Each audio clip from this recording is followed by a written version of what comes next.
Non, attends, je vais peut-être, est-ce que je vais vite cacher? Ok, ok.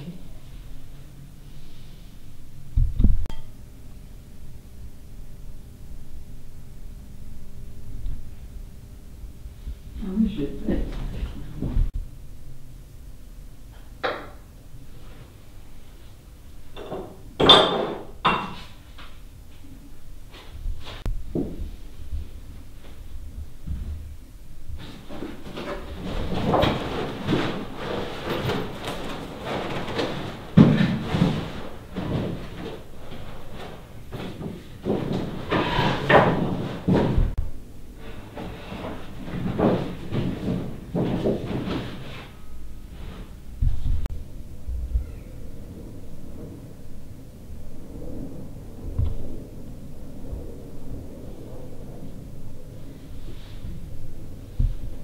Frères et sœurs dans le Seigneur, nous sommes ici devant Madame Martine Motu, directeur général de la Basilique nationale du Sacré-Cœur de Kokelber.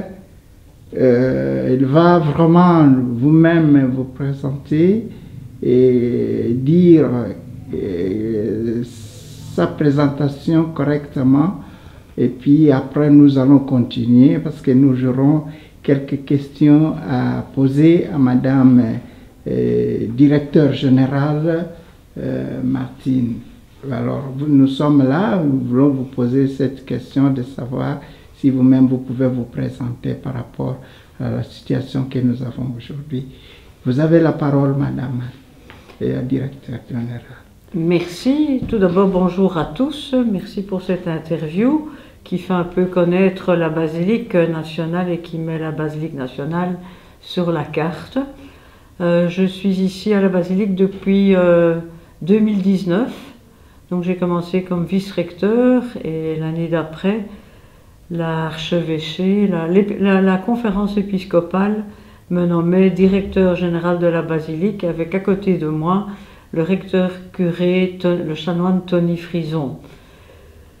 Mon rôle comme directeur général est de coordonner tous les piliers qui se trouvent dans la basilique, c'est-à-dire les deux unités pastorales francophones et néerlandophones, la fabrique d'église, l'ASBL Les Amis de la Basilique et aussi le musée moderne d'art religieux que nous avons au 3e étage. Tous ces différents piliers sont amenés à travailler ensemble pour le bien de la Basilique nationale. Alors, Madame directrice générale de la Basilique, vous avez vécu avec Père Marc, je crois, pendant 2 ou 4 ans, si je ne me trompe pas. Et aujourd'hui, Père Marc va quitter la Basilique. Quels sont les éléments qui vous ont plus marqué en vivant ensemble, en collaboration étroite avec Père Marc? Eh bien, tout d'abord, quand j'ai annoncé autour de moi que j'allais travailler à la Basilique nationale, on m'a dit « Ah là là, tu vas devoir travailler avec le Père Marc ». J'ai eu le plaisir de rencontrer le Père Marc assez rapidement. Et je dois dire qu'un des premiers mails qu'il m'a écrit quand j'avais invité plusieurs personnes début janvier, il m'avait souhaité beaucoup de succès pour gérer le paquebot qui était la basilique. Maintenant, il m'avait touché parce que j'ai été élevée à je suis bruxelloise, mais j'ai été élevée à la mer et faisant de la voile à l'époque et parlant de bateau, je me suis dit, il ne pouvait pas mieux me toucher en parlant de paquebot. Donc en plus, la basilique se trouve sur la route vers la mer et beaucoup de gens connaissent la basilique parce qu'ils passaient à côté pour aller à la mer pendant des années quand il n'y avait pas de ring. Donc pour moi, le Père Marc, j'ai beaucoup aimé travailler avec lui parce que c'est quelqu'un de très ouvert, c'est quelqu'un qui a beaucoup d'humour aussi, c'est quelqu'un avec qui on peut discuter, on donne son avis et avec lui, on a toujours eu des accords. Et je me suis vraiment très bien entendue avec lui. Oui, alors maintenant, vous avez su que le Père Marc va partir. Est-ce que vous connaissez ceux qui vont venir collaborer, de nouveaux collaborateurs qui seront avec vous? Vous les connaissez ou pas? Et si vous les connaissez, quels sont les projets d'avenir que vous projetez pour que vous puissiez travailler ensemble? Eh bien, j'ai eu la chance que le Père Marc m'a très vite présenté le Père Sébastien, qui travaille encore toujours à Louvain-la-Neuve pour le moment. Et donc, j'ai le plaisir de travailler avec le Père Sébastien pour une initiative que le Père Marc a prise, c'est-à-dire de fêter Thérèse de Lisieux cette année-ci pour l'année thérésienne. Et donc tous les vendredis soirs, comme ce sera un tout gros événement dans la basilique au mois de septembre, tous les vendredis soirs, avec plusieurs personnes, dont le Père Sébastien, nous nous réunissons pour organiser la quinzaine du mois de septembre pour l'année thérésienne. Et alors le 28, il semblerait que ça serait le dernier messe de Père Marc à la basilique. Et vous avez prévu quelque chose ou bien vous avez appelé les gens pour venir être ensemble, pour écouter les discours de séparation peut-être qui va être peut-être bon, peut-être difficile à gérer, mais qu'est-ce que vous avez prévu par rapport à cette date-là? Eh bien, le 28 mai, j'ai tout d'abord été invitée par l'équipe pastorale francophone qui voulait organiser quelque chose pour le Père Marc. Donc nous savions déjà assez vite qu'il y aurait une grande célébration le dimanche 28 mai, donc le dimanche de la Pentecôte à 10 h, où tous les paroissiens sont bien évidemment invités. Et suite à la messe qui aura lieu à 10 h, il y aura des festivités, un repas au collège du Sacré-Cœur, où les gens peuvent s'inscrire et venir partager le dîner avec Père Marc et pour lui dire au revoir également. Mais ça doit être aussi un moment festif pour lui, et je crois qu'il sera content de voir tous les gens avec qui il a travaillé, avec qui qu'il a rencontré, qu'il a aidé. Et donc nous serons tous ensemble et j'espère qu'il fera beau, que ce sera vraiment un très très beau moment ensemble.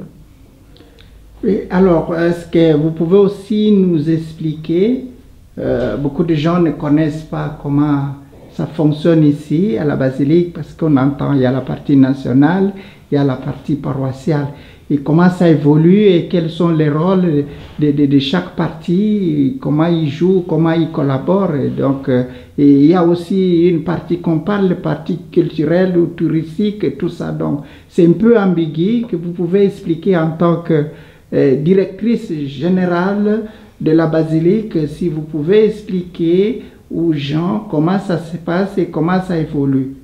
Donc la basilique nationale est tout d'abord un monument religieux. Donc tout ce qui s'y passe, c'est le religieux qui passe avant tout. Mais donc bien sûr, à côté de son rôle religieux, il y a également un rôle culturel et touristique. Et donc le rôle culturel et touristique est important aussi dans la basilique parce que ça nous rapporte des sous, faut-il le dire, parce que la basilique demande énormément d'entretien. Donc nous avons une ASBL qui a engagé il y a des années, grâce à un recteur aussi, du personnel. Et donc c'est ce personnel qui entretient l'entièreté de la basilique. Donc ça c'est pour ce qui est de l'ASBL. L'ASBL a été érigée en 1923 avec comme rôle de ériger et de rassembler les fonds pour pouvoir construire cette basilique, mais est aussi en charge de la gestion. À côté de ça, il y a la fabrique d'église, et les deux collaborent ensemble. La fabrique d'église a en charge le bâtiment, véritablement, et tout ce qui a rapport au culte. Et la fabrique des églises est subsidiée, jusqu'à l'année dernière, c'était par les communes, suite au Code Napoléon. Donc les communes avaient la basilique en charge, mais depuis le 1er janvier, nous dépendons de la région bruxelloise. Et alors sur le plan paroissial, Vous avez vraiment aussi la main sur ça ou bien non?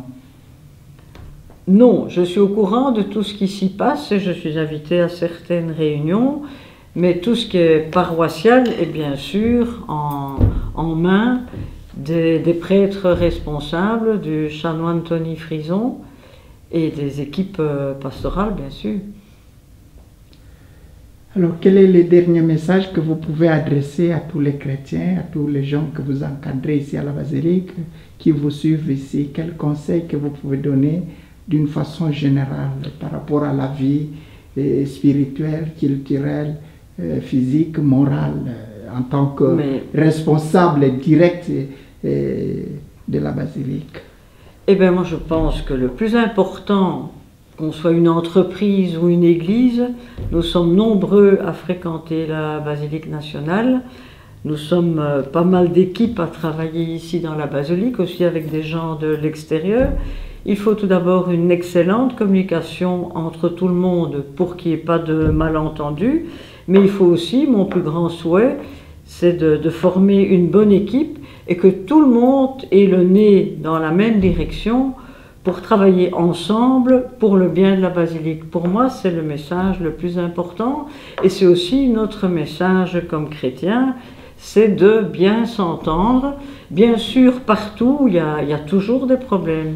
Dès que j'arrive à la basilique le matin, il y a toujours un souci de l'une ou de l'autre chose. Mais nous sommes là pour remédier aux problèmes, pour en parler ensemble ouvertement. Et il n'y a jamais aucun problème qui ne peut pas se résoudre. Avec une bonne communication, un esprit ouvert, je trouve qu'on peut discuter, parler de tout et trouver des arrangements pour tout. Merci.